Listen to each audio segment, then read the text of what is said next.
Welcome back to Northwest Elite Spirit, the channel you come to train your mind, body, and spirit. I'm Coach Brian.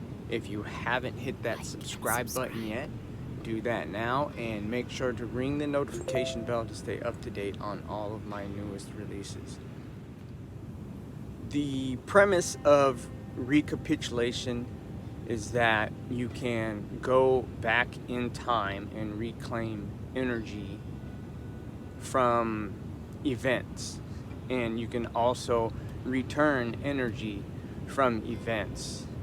And the idea that time is relative, meaning that it can be manipulated and worked with. You may have witnessed yourself evidence of this, say in an emergency situation when time seems to slow down and the saying time flies when you're having fun references this. And I guess you could say altogether that what they're referencing is perception, like your perception of time can be relative to you personally. And I think this ties in well. I also heard this idea that, like, let's say you imagine a lion. Now, your mind doesn't know at first the difference between the imaginary lion and a real lion. And then there's like a secondary mechanism that lets you understand that this is an imaginary lion. And I've actually witnessed where my mind didn't quite understand the difference between an imaginary mountain lion and a real mountain lion. I encountered a mountain lion just outside a property we were living on, and full-grown mountain lion come out the brush behind my son, behind and to the left of my son and I. And when I would tell this story before, as I would say, and I looked over my shoulder to the left, and there's this big, I would have like as I told the story, I'd have like a visceral reaction to like that imaginary mountain lion. So I kind of get that. So what you can do is recapitulate these situations and go back and grab your energy back. So the idea is also that we all do this all the time. There's probably storylines that you have, like stories you tell, maybe of hurt, maybe of triumph, where there's emotion and even like maybe part of your identity tied to that event. And you go back and you do what's called scanning the event, and you breathe in, and you're breathing in, taking your energy back, and breathing out and giving everybody and everything their energy back. And you know, like you've probably heard, like maybe you got in an altercation with somebody and that person was projecting on you, right? So they're projecting this energy on you, and maybe you are also projecting something on them. And doing this, taking your energy back and giving them their energy back, begins to clear up the scene a little bit, and you can see where you project and you can see where others project. And an interesting thing I've noticed about scanning the event is it opens up more memories, because I'm seeing, oh yeah, so-and-so was over there, and over my shoulder here was so-and-so, and so-and-so. So like in my case, over my right shoulder here was avoiding warrants and came to like live with us to, you know, avoid going to jail. So like, and then all of the stuff that's tied to that person during that time begins to come up, and you can, and as it comes up, you allow it, and you just go and scan the event, taking back your energy and giving their energy back, releasing their energy back to them.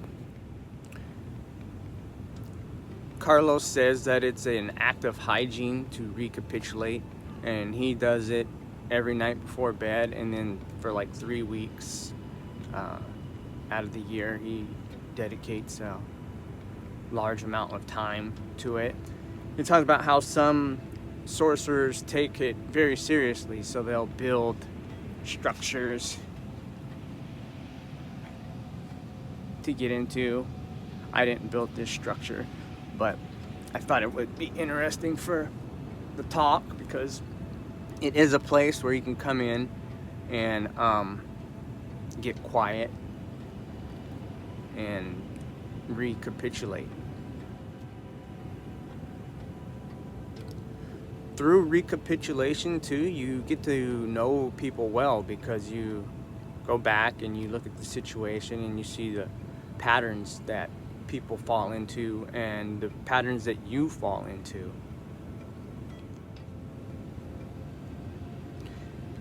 This one was a trip for me, because so the memory I was just sharing, where there was someone over my shoulder here, that was my uncle, and over here holding on to a post to our front porch was a drunk dad. And we went away from my dad for a long time after that sort of stuff was going on, and I found him, and he began to come around the family again, like my mom, my aunt, my uncles, and you could see how easily everyone just kind of fell right back into place. Whatever was going on way back then, when everything kind of, they're stuck in time. I guess that's another like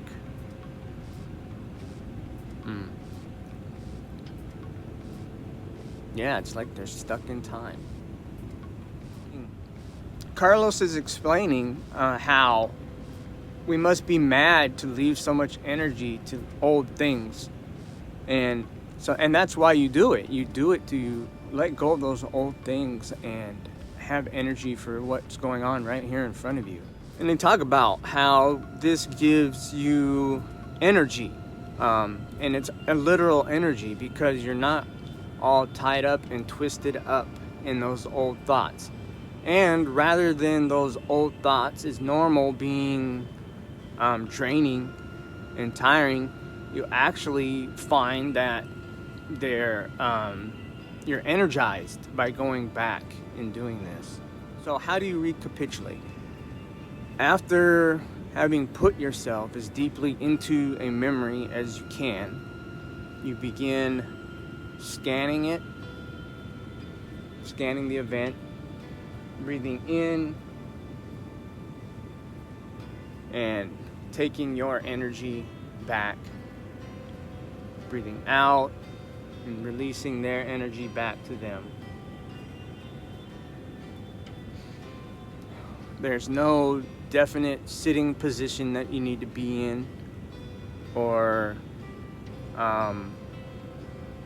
special circumstances that you need to be in, but there are some that are preferable. If you can find a place like this, that's great for me. It works great for me.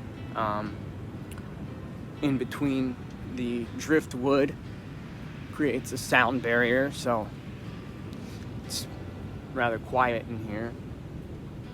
It's isolated, so I'm in solitude. Nobody's going to be bugging me.